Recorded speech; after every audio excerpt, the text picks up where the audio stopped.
एक मनमोहक केडर में एक छोटा घोड़ा छिपकली की तरह सुखद कोठरी में खेलता रहा। झूलते झूलते अपने दोस्तों से दूर काठ की दीवारों में छुपा हुआ यह एक रोमांचक खेल बन गया, जहां खुशी के पल बिताने का कोई मौका नहीं छोड़। परंतु 2 घंटे इसी प्रकार खेलने के बाद उसने अचानक महसूस किया कि बाहर का समय कितना तेजी से फिसल रहा है। जब वह कोठरी से बाहर आया तो उसकी आंखों में चकिती और आश्चर्य की लकीरें थीं। घड़ी की सुइयां केवल 1 मिनट की दूरी पर थीं, जैसे समय ने उसके साथ एक मजाक किया। जैसे ही उसने अपने दोस्त की बात सुनी कि बस 1 मिनट बाकी, उसे लगा कि कहीं घड़ी ही भली भूत हो गई। लेकिन उसके तेज दिमाग ने उसे जल्दी से याद दिलाया कि दादी ने ही उसे कोठरी में जादुई चीज छोड़ी थी। उसका दिमाग किसी चतुर बच्चा की तरह जो समय को चुराने का प्रयास कर रहा है, उस बिंदु पर पहुंच गया। इस खजाने के साथ छोटा घोड़ा परीक्षा देने के लिए तैयार हो रहा था, जिसमें उसे केवल 10 मिनट की तैयारी का समय था। सब कुछ इतना आसान लग रहा था। याद ने उसे मदद की। उसने सटीक डेटा को जल्दी पकड़ लिया। जल्दबाजी में वह कमरे के अंदर गया। सब कुछ याद करते हुए मानसिक नोट्स बनाता रहा। बाहर आने का इंतजार करते हुए अपने परीक्षा के लिए आश्वस्त था। कोठरी में लिखे गए प्रश्नों के उत्तर आसानी से उसके दिमाग में उभर रहे थे, जैसे कि वह किसी गहरे खजाने में खोद कर लाया। साथ ही यह जानकर कि वह अब किसी परेशानी में नहीं है, उसने धीरे धीरे ज्ञान की ओर कदम बढ़ाया। जब परीक्षा शुरू हुई तो छोटा घोड़ा अपने आत्मविश्वास से भरा हुआ था। अपनी मेहनत और साहस के बल पर उसने सभी प्रश्नों के उत्तर आत्मविश्वास से दिए। उसकी सफलता का सबूत था कि जैसे ही वह परीक्षा समाप्त करता है, उसकी आंखों में चमक और खुशी होती है। सिर्फ एक परीक्षा नहीं थी, यह उस अद्भुत समय की कहानी थी जहाँ उसने समय को चुराने की कोशिश की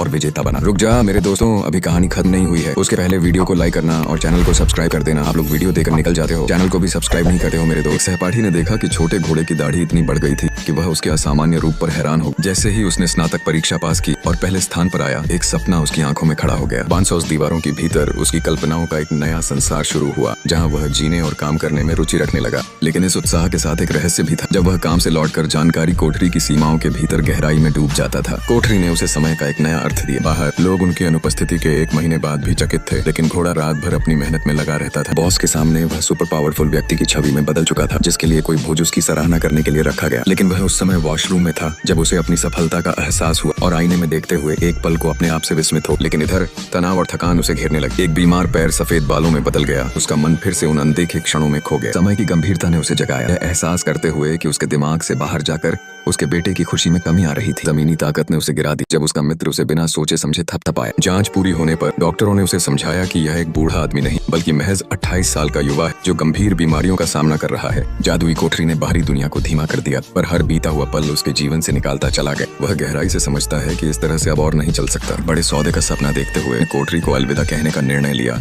जब पर्याप्त पैसे कमा लिए, हद की सांस लेते हुए उसने सोने की चाबी निकाली, कोठरी का दरवाजा खोलने का प्रयास किया। पर जब वह अंधेरे कमरे से बाहर निकलने का मौका तलाश रहा था, जादुई चाबी जेब में से गायब। चाबी की खोज में झगड़ता हुआ उसने पाया कि उसका बेटा उसे खोजने के लिए दौड़ा आ रहा है। जैसे ही उसने अपने बेटे का नाम पुकारा, जीवन और मृत्यु के इस क्षण में वह चाबी उसके और उसके बेटे की राह तय कर सकती थी। आखिरकार उसके बेटे ने वह चाबी ढूंढ ली जो कोठरी के दरवाजे को खोलने वाली थी। लेकिन जैसे ही दरवाजा खुला, देखता है कि उस जिंदा आदमी का अस्तित्व अब केवल राख के ढेर में बदल चुका था। कि बेटे की पुकार गहराई में गूंज रही थी और एक अंधेरों में बसी रात उसकी सिसकियों से भरी थी। का पिता उसे सुन नहीं, क्या वह कभी लौटेगा?